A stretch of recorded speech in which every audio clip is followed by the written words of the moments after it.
Everyone, and welcome to our presentation about biases in AI. Today, we want to find out if there's a trade-off between fairness and the use of artificial intelligence. Since the development of artificial intelligence, the fields of application of algorithms have steadily expanded. Today, they range from applications in medical diagnostics to customer analysis to decisions on the length of prison sentences, etc. This expansion of algorithms into diverse areas of life is also associated with a great deal of influence, which harbors not inconsiderable social risks. In recent years, a bias of algorithms, a so-called systemic bias, has been increasingly observed, which can lead to the disadvantage of marginalized groups and individuals. Therefore, the question of the fairness of algorithms represents a new problem area in ethics. This is what we want to talk about in today's presentation. In particular, we are firstly going to talk about the current status, so where do biases occur related to artificial intelligence at the moment. Then we're going to do a quick recap of how algorithms work and how they are trained to then understand why they occur and what are 5 possible approaches or solutions to remedy the problem. At the end, we also found an example of a company that already tries to tackle the issue so that we can give a quick overview of the current status. So, first of all, what is the systemic bias of algorithms? With the advancing omnipresence of algorithm applications, there are not only new opportunities, but also various risks. One of these risks is systemic bias. Systemic bias is understood here as the transmission and amplification of human prejudices to and through algorithms. The integration of these biases into algorithms does necessarily hinder their overcoming. One possible example of such biases in AI applications is the Correctional Offender Management Profiling for Alternative Sanctions, also called the COMPASS, algorithm used by the American justice system to assess the risk of convicted offenders. Based on the assessment calculated by the algorithm, a judgment is made about the release and the risk of future offenses posed by the person in prison. A study from 2016 proved the bias of the algorithm. Only 20% of the persons classified as future offenders could actually be detected as one later on. In addition, the algorithm was 1.95 more likely to incorrectly classify a non-white person as high risk than a white person. In addition to this specific case, numerous other issues have arisen in recent years. For example, algorithms for detecting hate speech on the internet are twice as likely to classify tweets from African Americans as hate speech than those from white Americans. Here we can also see another example.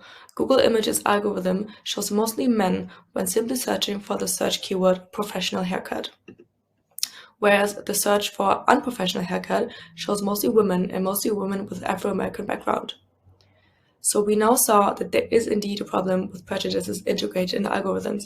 They are not as objective as we would like them to be. In order to later find a suitable solution to combat the bias of algorithms and the resulting injustices, it is firstly important to understand the origin of the biases described. So here's a short recap on how algorithms work and how we train AI machine learning models. In a simple machine learning model, algorithms can automatically improve through experience and by the use of data they are fed. They can specifically learn in 2 ways. Firstly, there's supervised learning, where algorithms learn a function that maps an input to an output based on an example input-output pair. The process of creating those example input-output pairs is called labeling and usually done by humans. The algorithms learn to classify certain input parameters from the human allocation of parameters. Then there's unsupervised learning. In this learning method, the algorithm is not explicitly given a label to the input parameters, but learns the labels itself by finding large clusters of input parameters in the dataset that have the same label. Finally, the result of the algorithm is evaluated on the basis of a human-defined criteria and adjusted accordingly in case of deviation from that criteria. The adjustment is carried out by the learning element of the algorithm and is usually done automatically. Now that we understand how machine learning models work in principle and how the underlying datasets are trained, we can look at how biases arise in AI models. The most important white paper on this was published by the Global Future Council on Human Rights of the World Economic Forum. Therefore, the main reason for unfair algorithms is biased data on which the algorithms are trained. There are different reasons why data can be biased. Firstly, datasets are costly and thus certain groups are excluded from using them, and thus algorithm development is limited to certain groups in society. Data labeling plays an enormously important role in the development of AI models, and this process is in turn extremely dependent on the people who process the datasets. If this group is not diverse, biases can arise because the developers bring in their own, even mostly subconscious opinions. Secondly, minorities are often not represented in the datasets because, for example, data collection in rural areas is much more expensive than in cities. If people are harder to find and assess, they are not included in the datasets, but it doesn't mean they don't play an important role in society. Also, there's a lack of human supervision and participation. The development of algorithms is increasingly automatic, so bias can arise that is only detectable through human judgment. Unsupervised learning models in particular work autonomously and find large clusters of input parameters in datasets so they can learn labels themselves rather than having them dictated by humans. It should be noted, however, that these algorithms can also only be a mirror of society. Unconscious biases exist everywhere throughout society, and this behavior gets picked up by algorithms. They learn with the guidelines that society sets for them. Besides unconscious bias, intentional discrimination can also be integrated into algorithms. There are many reasons why developers or authorities include biases in their AI applications. However, those should not be the main focus of this presentation. We are now focusing on 5 approaches on how to overcome unintentional biases in AI applications. Underlying data, as previously mentioned, is the most critical factor influencing bias of machine learning models. Therefore, datasets and data processing should be adapted in a way to reduce biases as much as possible. Furthermore, other 4 parameters should then be adjusted as well to reach a fair algorithm. On the overall, there are then 5 possible approaches to increase fairness in the use of artificial intelligence. The first thing to address before the algorithm is trained is training datasets. Training datasets are often biased as they are labeled by humans, who, even if unconsciously, are biased themselves. Furthermore, even labels which are not trained by humans directly can be biased as the processes themselves have been originally created by humans. To address this bias in training datasets, there are several approaches that can be followed. Firstly, a higher weight should be given to input parameters that are more fair, while a lower should be assigned to potential biased data. Consequently, after having adjusted the weight, extensive training of the algorithm should take place. Secondly, datasets should be filtered to remove potentially discriminatory data points.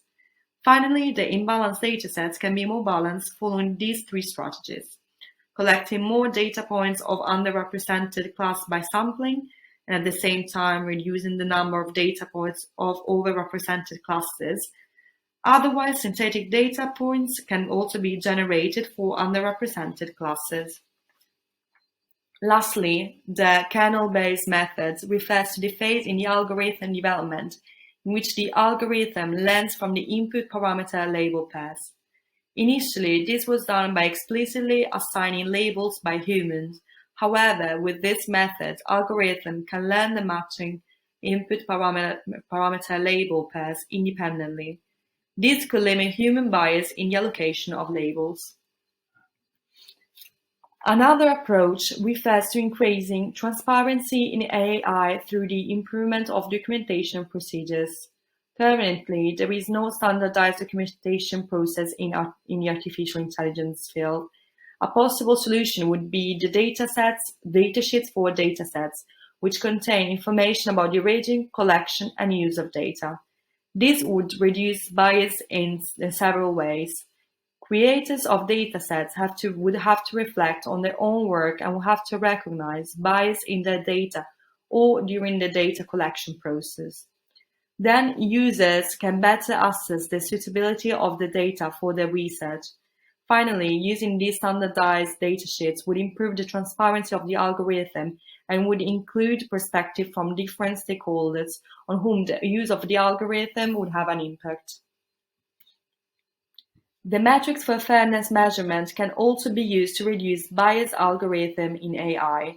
For example, there is the AI Fairness 360 Toolkit from 2018, which is a system of algorithm that checks the fairness of the algorithm before, during, and after training using fairness metrics.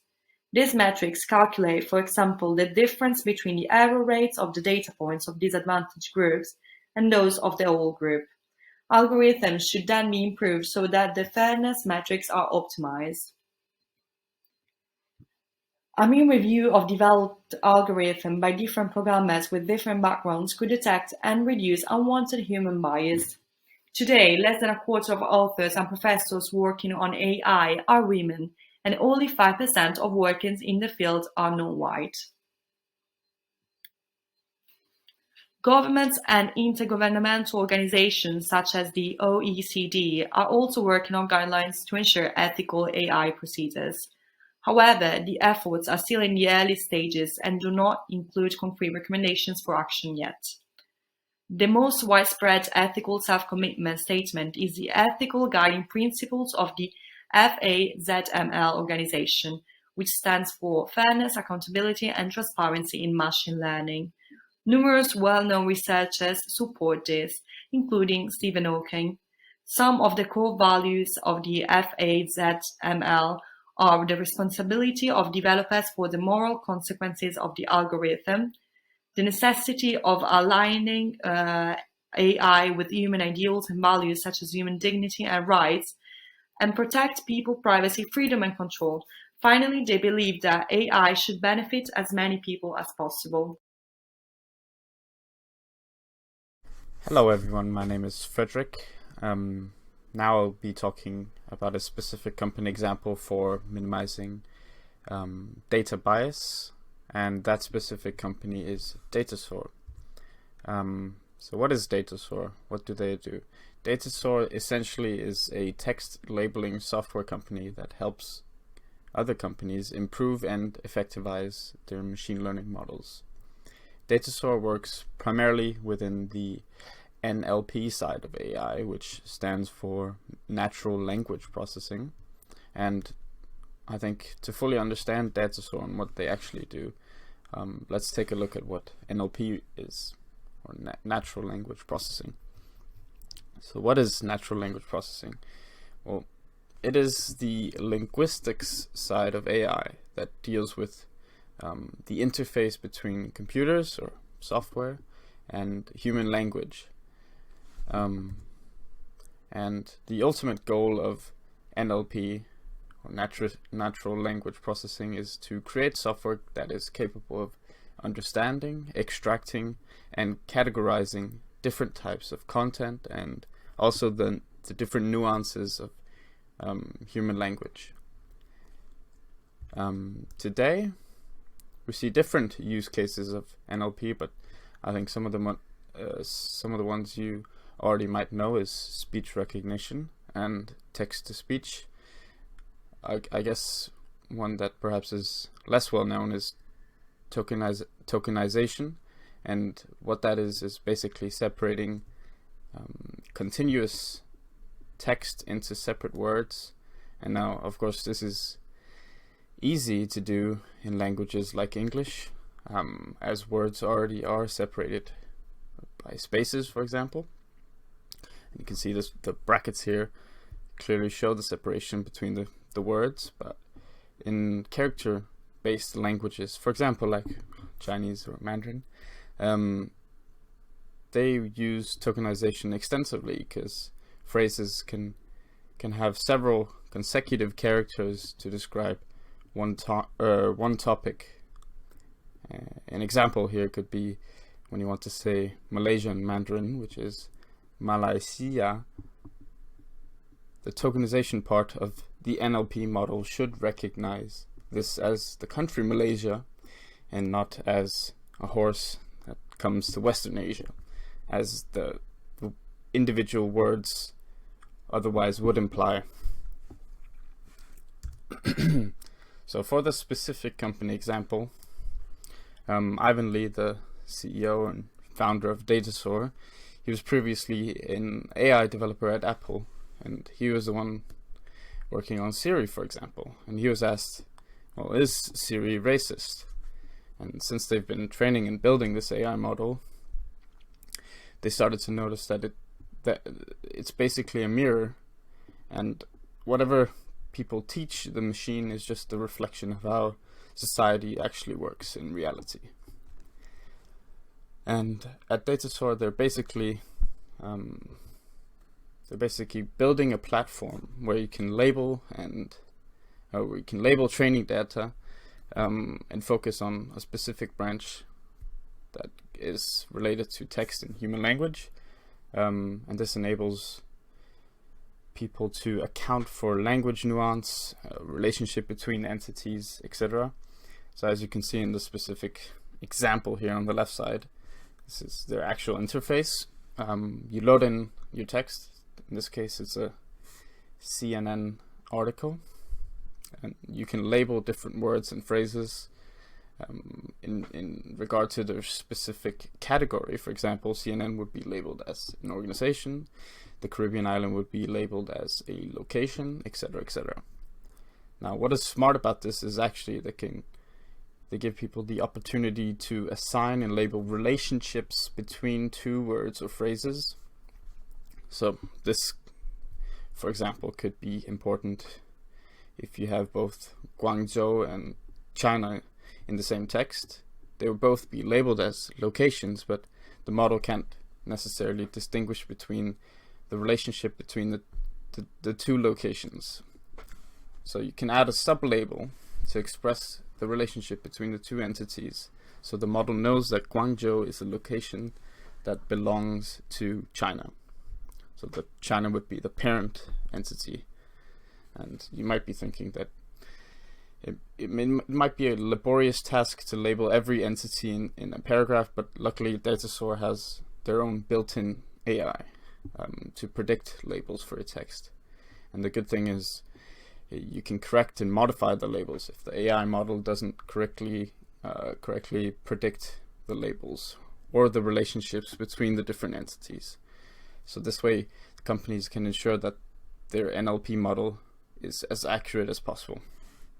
And the overall goal of Datasaur is to effectivize the labeling process for the training and implementation of the AI model.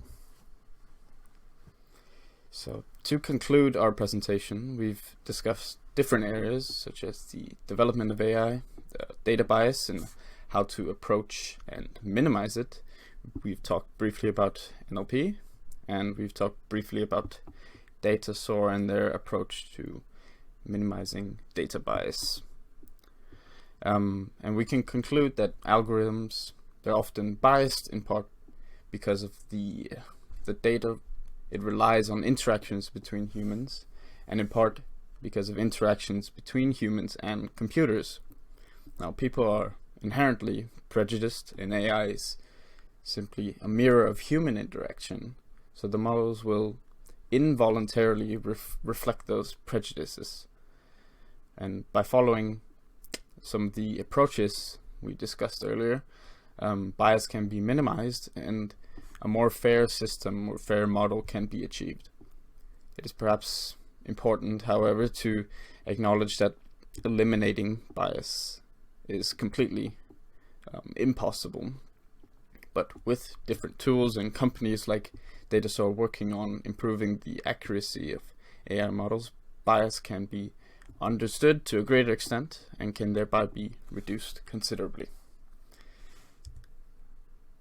We would like to say thank you for your time and thank you for listening.